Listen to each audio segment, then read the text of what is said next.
Most people think emotional intelligence is something you can see. The person who stays calm in every argument, the one who always knows the right thing to say, the one who reads the room so naturally, it looks effortless. But here is what nobody tells you about genuinely high emotional intelligence. The people who have it the most almost never know they have it, because the signs do not look like gifts from the inside. From the inside, they look like problems. And by the end of this video, you are going to recognize at least 3 things you have been treating as flaws that are actually evidence of something most people will never develop. Stay with me, because sign number 3 is the one that will change how you see yourself completely. And sign number 5, most people with high emotional intelligence will watch and immediately think, I thought that was just me. Sign 1. You feel other people's emotions as if they are your own, and you cannot turn it off. You walk into a room, and before a single word has been spoken, you already know.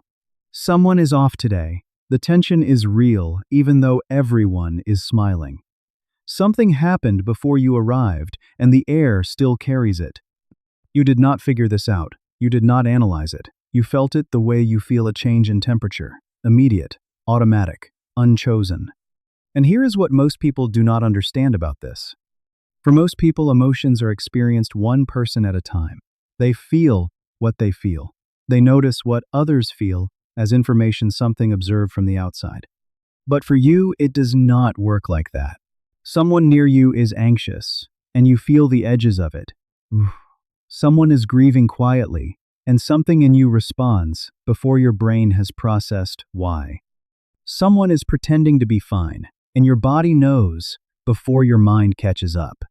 Psychologists call this affective empathy, the neurological capacity to not just recognize another person's emotional state, but to actually experience a version of it in your own nervous system.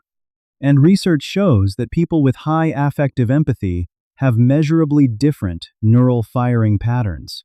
Their mirror neuron systems are more active, more responsive, more sensitive to emotional signal in their environment. You have probably spent years thinking this was a flaw, that you were too sensitive, that you absorbed too much, that you needed to learn how to switch it off. But here is the truth. You cannot switch it off because it is not a switch. It is a capacity, one that makes you the person in every room who actually understands what is happening beneath the surface. The cost of it is real. The gift of it is rarer. Sign 2. You replay conversations hours later and notice things nobody else caught. The conversation ended. The other person moved on. They have probably not thought about it since. But you, 3 hours later, lying in a room with the lights off, are still in it. Not because something went wrong. Because something in what they said did not quite match how they said it. Because the pause before their answer was a half-second longer than it should have been. Because the way they phrased something was careful in a way that careless people are not careful. And your brain, which never really left the conversation, is still turning it over. Most people watching this have been told this is a problem. Overthinking, rumination, anxiety with extra steps. But here is what that framing misses completely. You are not replaying the conversation because something is wrong with your brain. That's private. You are replaying it because your brain detected something real, a signal, an inconsistency, an emotional undercurrent that was present but not spoken, and it is trying to find the language for what it already knows.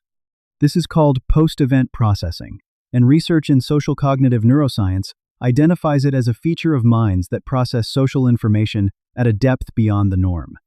The overthinker does not replay conversations because they are broken. They replay them because they are reading at 17 layers, and 17 layers takes longer to process than one. The person who forgot the conversation by dinner never saw what you saw, which is why they also never understand the things you understand about people. Sign 3. You can feel when something is wrong with someone before they say a word. This is the one, the sign that most people with high emotional intelligence carry without ever having it named. Someone close to you says they are fine. Then you know with a certainty that has no logical basis that they are not. Not because of what they said, not because of any single visible cue, but because of the aggregate of 1,000 invisible things that your nervous system reads simultaneously. The slight tension around the eyes, the quality of the pause, the way they are holding their body differently than they usually do, the specific texture of their voice when they say the word fine. You pick up on things that are not in any individual signal, but in the space between all of them.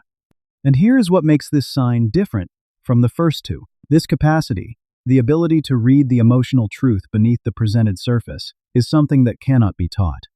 Research in emotional perception shows that most people read emotional signals sequentially, one cue at a time, consciously, with effort.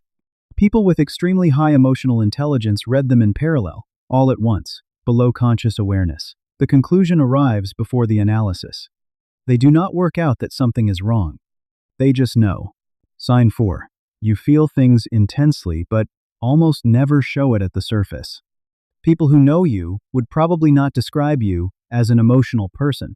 And that is one of the strangest paradoxes of extremely high emotional intelligence.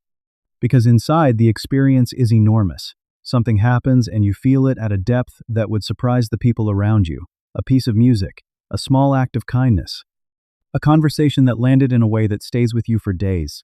You feel things at a volume that most people never reach. But you also have, through years of either necessity or observation, developed an almost automatic capacity to regulate what reaches the surface. And from the outside, that looks like calm. But from the inside, it is something much more specific than calm. Psychologists call this emotional granularity, combined with high regulatory capacity. The ability to feel with precision and complexity, and simultaneously manage what is expressed. Not because you chose isolation, because the full depth of what you feel in a world that runs mostly at the surface has rarely had a place to land. Sign 5. You understand people who hurt you, and that understanding makes it harder, not easier.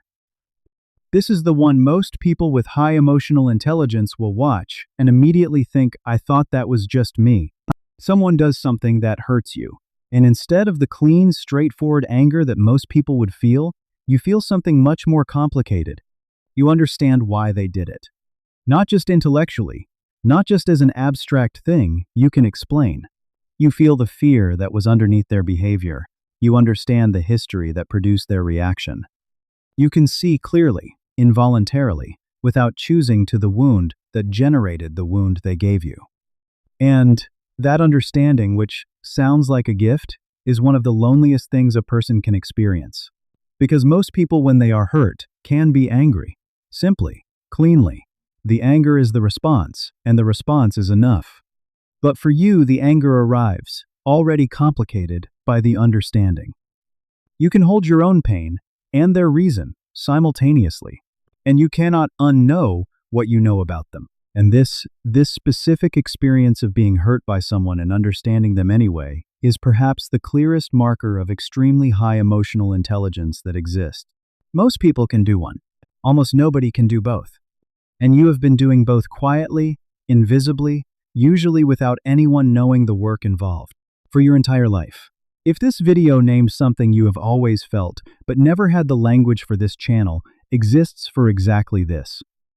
Every week, always this deep, always this honest. Welcome to Decoded Psyche. Thanks for watching. Join now.